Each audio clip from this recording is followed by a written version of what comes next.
മക്കളെ, ഇന്ന് നമുക്ക് ആഴ്ചകളുടെയും മാസങ്ങളുടെയും പേര് പഠിച്ചാലോ? ഹിന്ദിയിൽ എങ്ങനെയാണ് ആഴ്ചകൾക്കും മാസങ്ങൾക്കും പറയുന്നത് എന്ന്? വാർ എന്ന് പറഞ്ഞാലാണ് ആഴ്ച. അപ്പം വാരോം കാ നാം എന്ന് പറഞ്ഞാൽ ആഴ്ചകളുടെ പേര്. മാസങ്ങളുടെ പേര് മഹീനോം കാ നാം. ആദ്യം നമുക്ക് വാരോം കാ നാം നോക്കാം, ആഴ്ചകളുടെ പേര് നോക്കാം. അതായത് എല്ലാ ആഴ്ചയിലും എന്താണുള്ളത്? വാർ എന്നുണ്ടല്ലേ? വാർ വാർ ഹിന്ദിയിൽ എല്ലാത്തിനും വാർ കൂട്ടിയിട്ടാണ് പറയാം.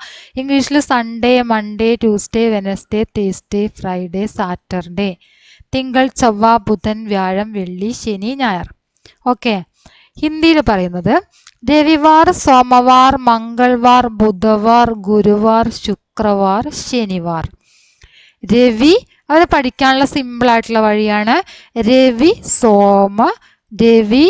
സോമ മംഗള് ബുധ ഗുരു ശുക്ര ശനി. എന്നിട്ട് അതിൻ്റെ കൂടെയൊക്കെ എന്ത് ചെയ്യുക? വാർ എന്ന് കൂട്ടിയിട്ട് പഠിക്കാം. ഓക്കെ, ആദ്യം ഇങ്ങനെ പഠിച്ചു വെക്കുക. അപ്പോൾ സിമ്പിളായിട്ട് നമുക്ക് പഠിക്കാൻ പറ്റും. രവി സോമ മംഗള് ബുധ ഗുരു ശുക്ര ശനി എന്നങ്ങനെ ഒരു പാട്ട് പോലെയൊക്കെ പാടി അങ്ങോട്ട് പഠിക്കുക. രവി സോമ മംഗള് ബുധ ഗുരു ശുക്ര ശനി അങ്ങനെ പഠിച്ചു കഴിഞ്ഞാൽ പിന്നെ അതിൻ്റെ കൂടെ നമുക്ക് എന്ത് ചെയ്യാം? സിമ്പിളായിട്ട് വാർ ചേർത്തിട്ട് പറയാം. രവിവാർ, സോമവാർ, മംഗൾവാർ, ബുധവാർ, ഗുരുവാർ, ശുക്രവാർ, ശനിവാർ.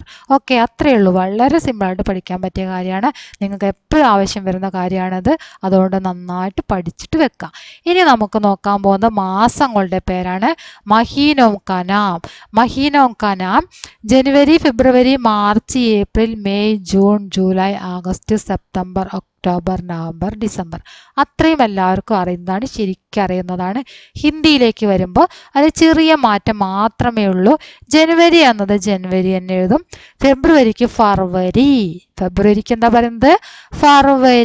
ഫർവരി. മാർച്ച് അങ്ങനെ തന്നെ എഴുതും. ഏപ്രിൽ അപ്രൈൽ. മെയ് അങ്ങനെ തന്നെ എഴുതും. ജൂൺ അങ്ങനെ എഴുതും. ജൂലൈ എന്നത് ഹിന്ദിയിൽ അങ്ങനെ തന്നെ എഴുതാം. പിന്നെ ആഗസ്റ്റിന് അഗസ്റ്റ് എന്നാണ് ഹിന്ദിയിലേക്ക് മാറ്റിയത്. ആഗസ്റ്റിന് അഗസ്റ്റ്. സെപ്റ്റംബർ എങ്ങനെയാണ്? സിതംബർ. ആഗസ്റ്റ് അഗസ്റ്റ്. ഒക്ടോബറിന് ഒക്ടോബർ എന്നെഴുതും. നവംബർ എന്ന് തന്നെയാണ് എഴുതുക. ഡിസംബറിന് ഡിസംബർ എന്ന്. ഓക്കെ, വളരെ സിമ്പിളായിട്ട് ചെയ്യാൻ പറ്റിയ കാര്യമാണ്. ചെറിയ മാറ്റം മാത്രമേ ഉള്ളൂ. അത് ശരിക്കും പഠിച്ചിട്ട് വെക്കുക. നമുക്ക് എക്സാമിനൊക്കെ ആവശ്യം വരുന്ന കാര്യമാണ്. ഡയറി എഴുതുമ്പോഴൊക്കെ ആവശ്യമായിട്ട് വരുന്നതാണ് കേട്ടോ.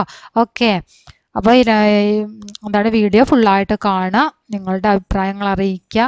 നിങ്ങൾ ലൈക്ക് ചെയ്യുക, ഷെയർ ചെയ്യുക. ഓക്കെ.